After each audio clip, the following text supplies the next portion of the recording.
ideia minha é fazer uma rápida análise do momento que nós estamos passando. Quando falamos em desafios constitucionais e quando pensamos nesse tema, professor José Horácio, a ideia foi analisar os instrumentos constitucionais para enfrentar a crise.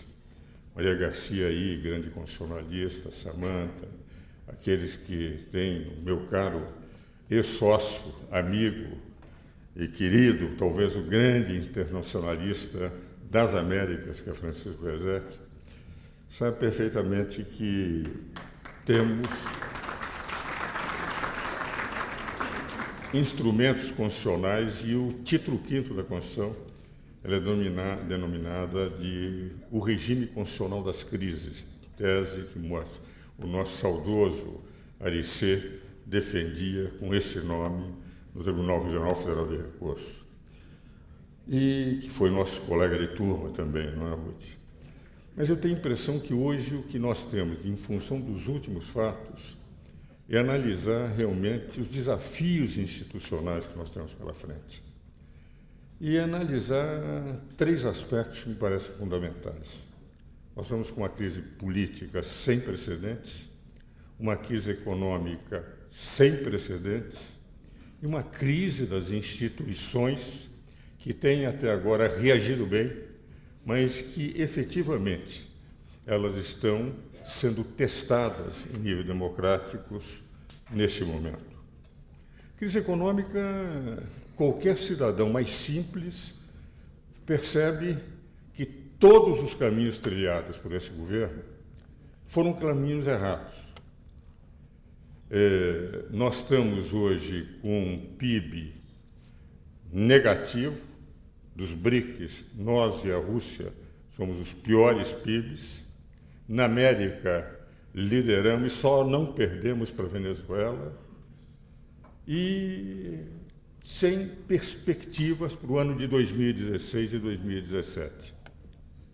Quando eu escrevi, e o Ulisses Guimarães me telefonou na época, um artigo no Estado de São Paulo dizendo que a Federação Brasileira não cabia no PIB, naquela época, em que era uma federação muito menor, em que a burocracia era menor, que o estamento estadual era menor, Ulisses me telefonou e disse que na revisão de 1993 ele esperava criar uma comissão de juristas indicada por cada partido, e ele esperava ser presidente da revisão constitucional, para tentar organizar uma solução para esse Estado mastodôntico que tinha se criado. E é interessante que, apesar da morte, na Argentina, o procurador-geral da República no governo Menem, quando estávamos fazendo a revisão constitucional, vieram a São Paulo, os nossos primeiros livros, meu de Celso Bastos, tinham saído pelos comentários da Constituição, para ouvir. E Celso e eu fizemos um programa de televisão com ele e, ao mesmo tempo, contamos a ele essa intenção do Ulisses, que ele levou para o Menem. E o Menem criou uma comissão de juristas e fez uma Constituição que, quando foi levada ao Parlamento, em 15 dias aprovado, que cada partido indicaram os seus juristas, e esses juristas criaram uma Constituição constitucional, não com inserção de colégios Dom Pedro II, como o artigo 242 da Constituição, e reduzida a 129 artigos e 17 disposições transitórias, aproveitando, eu tenho dito em diversos cenários, que o modelo argentino que o Garcia Lema, procurador-geral, levou para o Menem e conduziu, e naquele livro em que ele escreveu, Atrás da Constituição, foi ideia de rigor do nosso deputado Ulisses Guimarães, que infelizmente não presidiu a revisão. Hoje nós estamos novamente com uma necessidade, talvez de discussão institucional, de regime de governo. Eu sou parlamentarista, quando fazia política, de 62 a 64, presidi o único partido parlamentarista do Brasil, que era o Partido Libertador, do Raul Pila. Nós, no momento em que discutíamos a Constituinte e a Constituição de 88, era para ser uma Constituição em regime parlamentar de governo. e ocorreu em plenário, sem eliminar alguns dos instrumentos que estavam preparados no sistema parlamentar, se conseguiu ter um regime presidencialista, mas que teve um mérito de dar um equilíbrio de poderes. Nós passamos a ter um executivo, um legislativo e um judiciário realmente autônomos e independentes. Não mais o executivo mandando tudo, o Estado, o legislativo e o judiciário sendo poderes acólitos vicários do poder executivo, mas não tivemos um sistema que, se já tivéssemos adotado, já teríamos superado a crise brasileira há muito tempo. O argumento de que o Brasil não pode ter o parlamentarismo porque não tem partidos políticos, eu respondo. O Brasil não tem partidos políticos porque não tem o parlamentarismo, que é o parlamentarismo, nas nações que têm o parlamentarismo, que formam os partidos. Acontece que hoje nós estamos com uma crise econômica que adia uma discussão de reforma política. O meu querido Marcos da Costa criou uma comissão, aliás, de grandes nomes, com José Alfonso da Silva, Mino Afonso, José Gregório, Nelson Jobim, Samanta, Maria Garcia, muitos estão aqui presentes para discutir o regime político, mas nós não temos, nesse momento, nenhuma condição de fazer as 5 reformas necessárias. A reforma política, a reforma administrativa, a tributária, a previdenciária, a trabalhista e, eventualmente, a do judiciário, Maria Cília, porque há uma necessidade de encontrar soluções num país que tem 100 milhões de ações para 200 milhões de habitantes, o que representa, levando em consideração as crianças e os velhos, que nós temos praticamente, para cada cidadão atuante, uma ação em andamento no nosso judiciário. Mas a crise econômica, ela elimina. Por quê? Nós estamos com um modelo de governo que criou uma federação de tal forma mastodôntica, um Estado de tal forma mastodôntico, que a estrutura de manutenção faz com que, se um governo pretende, como há necessidade de um ajuste fiscal, não tem condições de fazer esse ajuste fiscal onde deveria ser feito. Se nós estamos com uma crise econômica, se nós estamos com a sociedade em crise, com baixo PIB, alta inflação, alto desemprego, a única solução seria, evidentemente, reduzir o tamanho do Estado para que ele coubesse dentro da sociedade. E o governo, como não tem condições de mexer na máquina, politicamente, porque depende de todas as alianças que fez com os seus aliados. Economicamente, porque não tem quadros, porque não é um problema só de corrupção, que o Modesto Carvalhosa foi um dos primeiros a analisar em profundidade essa corrupção endêmica do governo brasileiro, mas por uma razão muito simples, é que não há competência. Nós não temos quadros competentes dentro daqueles que assumiram o poder e pensando que, pelo simples feito de serem líderes sindicais, poderiam definir qual era o destino desse país. Isto levou o governo a ver a sociedade diminuindo e pretender um ajuste fiscal sobre a sociedade e não sobre o governo. O grande problema do desafio que vem sendo colocado de forma incorreta pelo governo nesse ano de 2015 é que precisamos de um ajuste fiscal através de aumentos de tributos e sem redução dos quadros dos 113 mil comissionados que o governo mantém, dos amigos do Reis, dos mais de 30 partidos, que dão 28 com assentos no Congresso, uma situação que faz com que, sem competência, precisando de recursos, usando de pedaladas fiscais que violenta profundamente a lei de responsabilidade fiscal, gera PIB negativo, alta inflação, juros elevados. Só em juros, Sadi, que é um especialista na matéria, Arnoldo Valde, que escreveu inúmeros, especialista em setor financeiro, nós falamos em tirar 40 bilhões de reais por CPMF o ano que vem. 40 bilhões de reais. Se houver a repatriação, talvez de 20 a 40 bilhões. E o governo, com uma dívida de 65% do PIB, gera em juros 500 bilhões de reais por ano. Vale dizer, a 14,25% de juros, temos, todo ano, um giro de 500 bilhões de reais.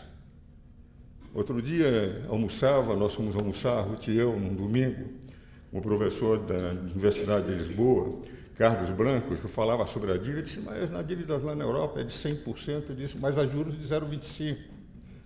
Não há juros de 14,25%. 14,25% da dívida de 65 representam 500 bilhões de reais que são acrescidos à dívida do Estado todo ano. Começamos com 54 no governo, estamos em quase 65, o ano que vem está se prevendo 72%, uma economia, e o governo disse, como nós não temos credibilidade, nós precisamos tirar mais dinheiro, é como se um doente fosse levado à UTI, precisasse de transfusão de sangue e o médico dissesse, vamos tirar mais sangue desse doente, que é como eles pretendem através de tributos. O governo não tem credibilidade. Perdeu a credibilidade no momento em que deixou de receber das agências o seu aval.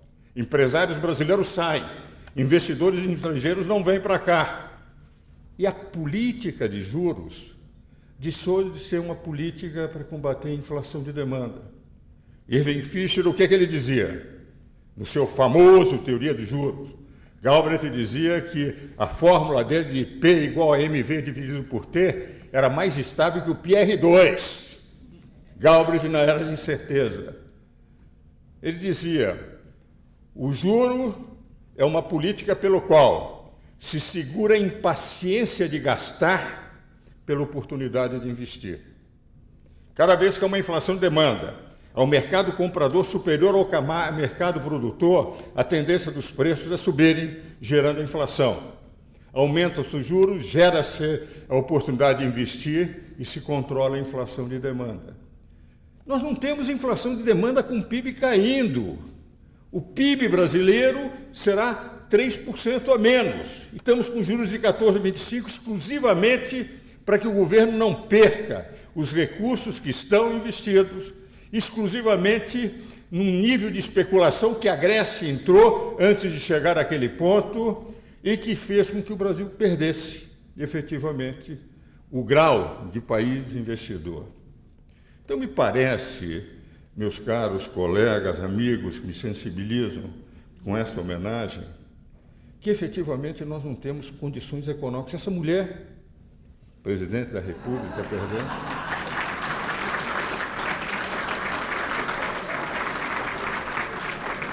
que estudou economia, mas não fez nem mestrado, nem doutoramento, ela, para ser eleita, mostrou que o país vivia num universo diferente. Pronatec, Pátria Educadora, as empresas indo bem, congelando preços de energia elétrica e congelando preços de combustíveis.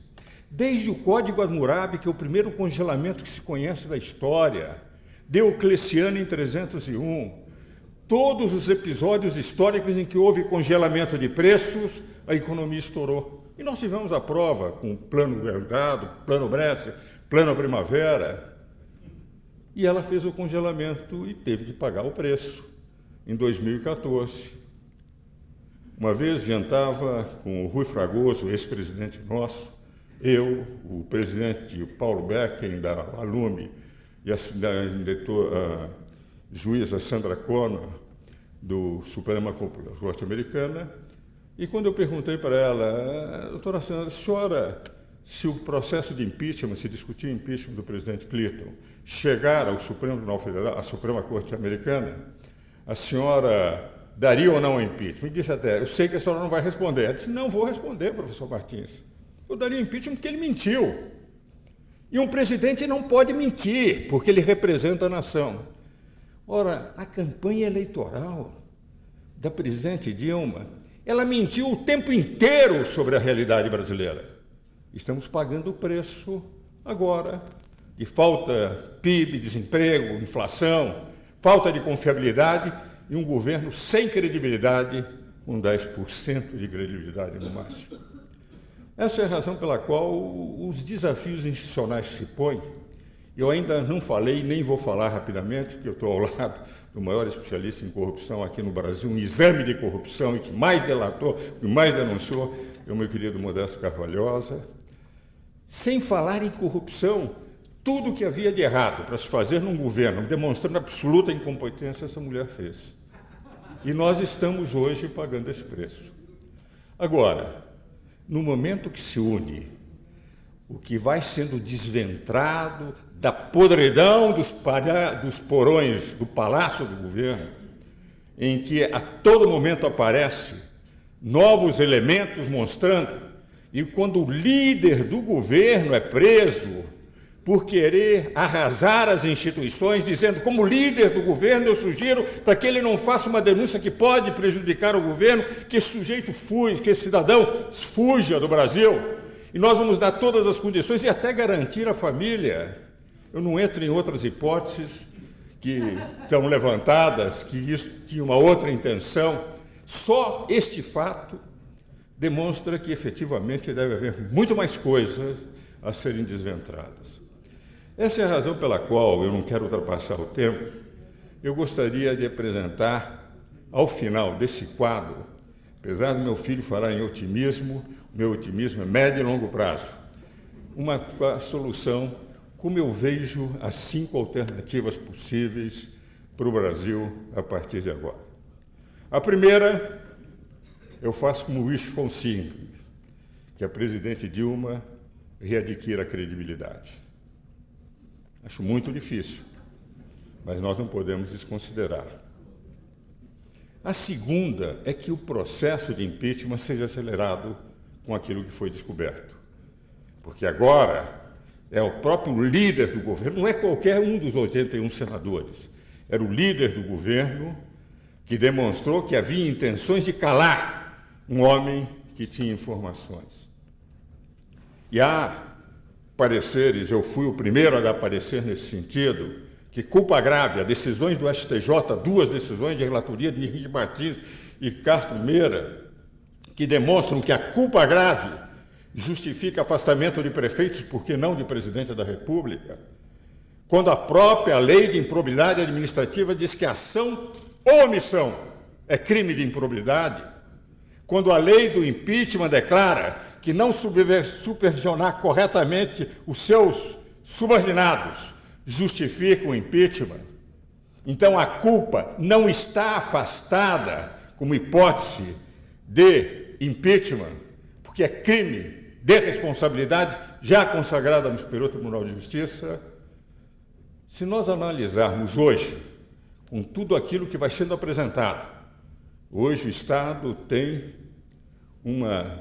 um editorial com o título Governo e Bandidos, porque só dá gente do governo sendo processado, indiciado, presos preventivamente em função daquilo que vai aparecendo. E o impeachment, teríamos a possibilidade de termos um governo de coalizão com o presidente, com o vice-presidente da República, que é constitucionalista, um homem hábil, capaz de articular, como foi Itamar Franco, que no seu governo conseguiu implantar o Plano Real. Terceira hipótese é aquilo que o Tribunal Superior Eleitoral está fazendo, investigando. E essas investigações, se o Tribunal Superior Eleitoral está pedindo, eu e o Durso tivemos recentemente numa palestra do ministro Moreira Alves, do ministro Gilmar Mendes, que dizia que, efetivamente, eles decidiram investigar porque ficaram impressionados com o nível de provas que tinham, lembra-se? Numa palestra no LIDE, em que tivemos os dois assistindo. E se isso ocorrer, pode acontecer de toda a chapa ser prejudicada por condenação judicial em função das provas de que toda a campanha foi alimentada por dinheiro da corrupção. A quarta hipótese é uma hipótese que eu levantei, que ele adviu que seja defensável e que conversei com outros juristas que também têm defendido, e eu disse que quem considerou defensável foi o ministro Gilmar Mendes, lembra-se disso? É o seguinte: os partidos apresentam contas separadas. Elas são aprovadas separadamente pelo Tribunal Superior Eleitoral. O ministro Rezec já foi do Tribunal Superior Eleitoral, sabe perfeitamente, foi presidente do tribunal. Cada partido apresenta suas contas e são aprovadas. Se só as contas do PT estiverem contaminadas, para que o Brasil não fique ingovernável, com uma eleição, com todo o drama que haveria numa eleição, e as contas do PMDB não forem contaminadas, haveria apenas a punição da candidata, até porque cada um exerce função diferente. O presidente é presidente, é ele que faz, é ele que define. No primeiro mandato, inclusive, não teve função nenhuma de vice-presidente. E nesse segundo mandato foi chamado apenas para uma tentativa de ajuste fiscal e depois escanteado. E daí nós teríamos a possibilidade de ter, pela Justiça Eleitoral, só um. E a tese não é totalmente insustentável. Porque nos casos de inelegibilidade, declarada inelegibilidade do prefeito ou do governador, não contamina a inelegibilidade do vice, o que representa uma espécie de começo de rota para uma interpretação como essa que eu apresentei e que o ministro Gilmar Mendes entendeu defensável. E a quinta hipótese é de a presidente Dilma continuar nessa mediocridade absoluta até 2018, com o que o Brasil se assemelharia a uma Venezuela quando houver as eleições de 2018. Nós estamos com essas 5 alternativas. E nós vamos, como juristas, temos que pensar nesses desafios institucionais para ver como é que o quadro se apresenta. Eu, pessoalmente, entendo que já, e o Modesto tem defendido a mesma tese, elementos mais do que suficientes para que haja um impeachment. E eu termino só contando um episódio, com o que eu encerro já ultrapassando de 5 minutos o tempo que me foi concedido. Quando o presidente Collor sofreu impeachment, era alguns dias antes das eleições. Os advogados do presidente Collor, entendendo que se eles conseguissem levar para depois das eleições o pedido de impeachment, o presidente Collor teria um terço necessário. E entraram no Supremo Tribunal Federal com um pedido mais do que razoável para os criminalistas que aqui estão presentes, que era o seguinte: como ele estava sendo acusado e havia 55 caixas de documentos para serem analisados, que o direito da defesa de ter acesso a todos os documentos de acusação justificariam plenamente que ele tivesse os 10 dias para examinar. E o Supremo, por 8-3, não deu. Moreira Alves foi duríssimo. Diz: como nós vamos eliminar uma jurisprudência pacífica do Supremo, que o acusado tem direito a conhecer todos os elementos da acusação? Um voto longo, que já não valia mais nada, porque ele era por ser mais velho, era um dos últimos a votar, e ninguém pôde contestar. 2 dias depois, Ruth estava comigo, nós estávamos os 4, Moreira Alves, Carlos Mário, pertenceu, dando uma palestra com o Edivaldo Brito, na Bahia, 2 dias depois. E o Carlos chegou para mim e disse: Ives, o que você achou da nossa decisão? Como advogado, eu tenho a impressão que eu ficaria com Moreira Alves. Vocês fulminaram uma jurisprudência de anos do Supremo. Disse: isso não me preocupa, Ives, porque... E o Moreira Alves do lado. Essa jurisprudência nós podemos voltar num próximo julgamento. Mas o Brasil era ingovernável. E nós não decidimos pelo direito de defesa. Nós decidimos pelo Brasil, que estava ingovernável. E deram o direito dele ser processado, sob o argumento de que era um juízo de mera admissibilidade, mas ele já perdeu o poder, ele já foi afastado. Um argumento que o Pertence confirmou, e o Moreira Alves ficou em silêncio, de que o Brasil era ingovernável. eu estou convencido que hoje nós estamos com um país ingovernável. E talvez as soluções terão que ser rápidas, porque quanto menos tempo durar, tanto mais rapidamente nós sairemos da crise. Eu diria o seguinte: quando chegarmos ao fundo do poço, dá-se para vislumbrar o fundo do poço, eu diria, o presidente Dilma, o poço não tem fundo. E nós temos que criar um fundo para esse poço. E creio que essa solução tem que ser rápida, para o bem do Brasil. Muito obrigado.